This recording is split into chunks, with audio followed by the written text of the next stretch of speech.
We do see 2,400 gold on Pugna, so he is going to be picking up his Mystic Staff quite soon. Light is on 698, doesn't have much more items. What's going on over here? Why is someone pinging? We can see Crystal Maiden with the support of DTS picking up a double kill. So DTS waiting for his team to come back and then following in, chasing down that Chen and chasing down Jakiro.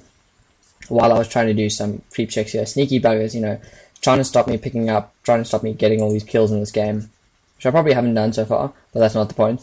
I'm still going to try and get as many as I possibly can. Stun is going to go onto this Medusa here. Go stun. Who did the stun go off onto? I'm not quite sure where that stun went. Probably just off my screen. And you're already backing up at the moment. Nevermore has picked up his Manta style as we suspected. Hasn't got his Blink Initiate. One of the reasons why he probably doesn't have this Blink Initiate is that simply it's not necessary, because at the moment the Sentinel team's already coming to them with their long range initiation. And you don't want to dive headfirst into a team battle when you're competing against Medusa for farm. You'd rather have a safe initiation running. Ulti here, the ultimate isn't as effective as it should be, or as it could possibly be. Raise. Yes, Baby Knight picks up is wicked sick on the Baby Knight. Baby Knight doing a really good job of getting the farm up, and like I said, one of the reasons why he's probably not getting his Blink Dagger is because he wants to get his farm up and not die at the same time.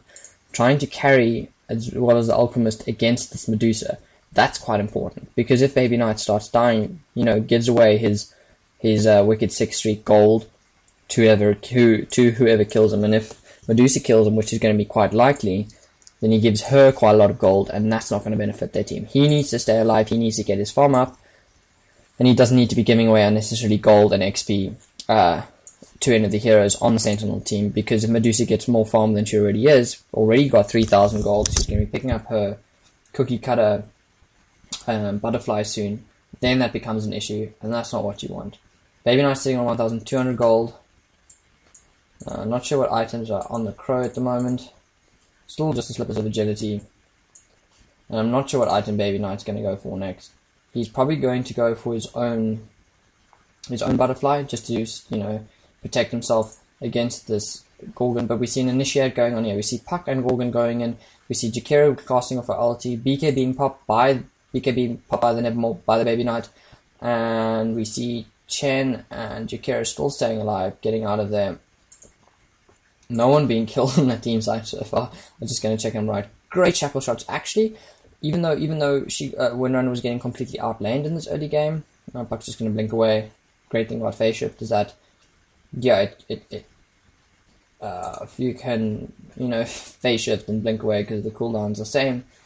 But yeah, Windrunner, to her credit, has landed some epic shackle shots. And now, do we see Iscourge going to realize that the Sentinel are going to go on Rosh? The Rosh is going to be picked up by Medusa. Is she going to drop? She should pick up the cheese, but there isn't going to be a cheese this time, so she's probably going to pick up the Aegis. They are caught out by this Nevermore over here. Shackle shot going in. Dread playing very nice play here, hiding behind the tree, double DDing, hitting people here. Nevermore's ulti being casted, an ulti casted by Jakiro, really draining the mana of Medusa. However, Medusa is just great play, running in there, stunning the Medusa, and then TPing out at the same time. However, this might be quite costly. Great phase shift there by Puck. And this Windrunner is going to go down to the Medusa. Great play by Puck, just juking that there. But yeah, losing out on that Radiance in that team battle at the TP out really did cost Windrunner, because a lot of these heroes were low HP, and that would have really benefited them to have that tanky Alchemist running around. More Baby Knight, being the baller he is, realizing that they're going to keep trying to rush with two of their heroes, even though a few of them are dead. And just coming in just to make sure, be like, hey, I know you're there, back off, bitches, this is my rush. And now I think what's going to happen is that Scourge is going to try counter rush. 4 of them coming in here. Alchemist was alive. 5 of them coming in. They are going to get this rush, and no, you can't initiate with 3 on 5. I'm sorry, you can't do that. You can't do that, and they are going to go down. You know, Venno getting stunned. Yes, Gale is being cast as an Alchemist. There we go. Godlike Baby Knight, that Penitence. Here's CM trying to ult and get some kill, but he's going to go down. As well as the Medusa running out of mana. Simply too much DPS being taken with Jakira's ulti. Jakira's ulti is a very nice way, actually. Oh, Puck killing Baby Knight. Baby Knight just got an Aegis and just like, whatever, screw you guys. He's not going to get killed. Pugner is just putting Lane on his ward and running after. He's just going to 2-hit that ward, get some more gold up. The creeps from Sentinel are now pushing the second mid tower for their second mid tower. All the exterior towers, I'd like to point out, have been taken by the Sentinel team, compared to the 3 remaining for the Scourge team. And so ahead in terms of towers, but definitely falling behind in terms of farm at the moment. In terms of team play, this Baby Knight is just playing an epic game at the moment in terms of staying alive, in terms of coming back time and time again, helping out with this team fight.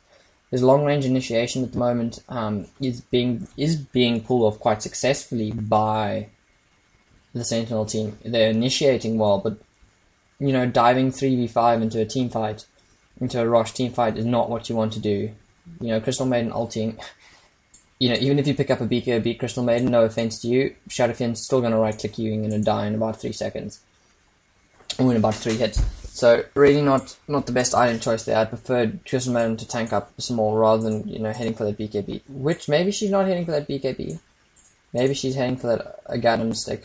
But, I suspect it's going to be a BKB. Maybe she's just buying it for the HP. But if she's just buying it for the HP, I already think they're better items, more useful items to pick up on a Crystal Maiden. Yes, she probably did buy it for the HP. Not so sure that Ogax is the best choice in terms of that. If I'm just gonna check this out quickly, I can't. That sucks. I was just gonna check what the cost of braces. I think it's about 1,200 for 2 of them. I would rather have got that. Boosts all your stats as well. 2 braces instead of picking up an Ogax. You know, farming an extra 200 gold. It's not, even for Crystal Maiden, it's not too much of an ask. Yes, it does take a more inventory slots, but it does help you out in terms of laying down a bit more damage. Having a bit more survivability does aid your, you know, your spammable spells. So I never really liked this whole idea of going Ogre-Axe just to get HP. Venno now has his pipe and a gem. Gem is probably just a counter ward at the moment. No one got invis. Blink? Blinking? No. I don't know, honestly, I don't know how Nevermore got there. Probably an invis rune. I didn't see him at all. And Windrun is now going to be picking up, if I'm incorrect, but I think I'm correct. She's going to be picking up her Hex stick, her GG stick, her Ginsu's, her Winsu's, whatever you'd like to call it. Picking up that. Crystal Maiden, seriously, yes, you do have an Ogre Axe. Great play as well, but you really just aren't tank enough to take on an Alchemist and win. Like, you should realize that by now. Like, if you've ever played CM before, one of the key things that you should realize is that you don't run up and try and kill. Venno might be killed here. Venno's going to go down. Venno's not going to go down. Venno lives. Earn almost picking up. Bandit is coming back into this game like a beast that he is. Yes, like picking up a kill, but Bandit's just picking up another kill here. Nevermore's rocking up, saying, you know, yeah, Medusa, you're pretty farmed at the moment, but guess what? I'm pretty farmed too. Whacking him down to size, telling him, yeah. Boom! Ooh, ulti being cancelled, realizing it wasn't needed. So that was good play here. I'm not sure why he casted ulti, maybe to make Medusa run a bit, but I don't see why he wanted Medusa to run. You're happy with the stand there. Maybe railing it wasn't necessary, rather save it. And yeah, Nevermore's really getting unstoppable at the moment. I'm going to do a quick creep check here, and apologies if I miss any kills, but hopefully there won't be too many at the moment. We see creep check going on 178 on Baby Knight. It's about right, should be around 200. 200 being picked up by Alchemist, also picking up his Soul Cuirass. which is exactly what you want. A Hextech being picked up by AA and a Hextech being picked up by Light. So the Pugna and the Puck both have their Hextechs now. Drade's picked up his Pipe, and yeah, just really supporting heroes doing the job here. Baby Knight just picked up his Butterfly. Now he's going to be unstoppable. Pipe being picked up by Bandit as well, so we have a Pipe on both teams.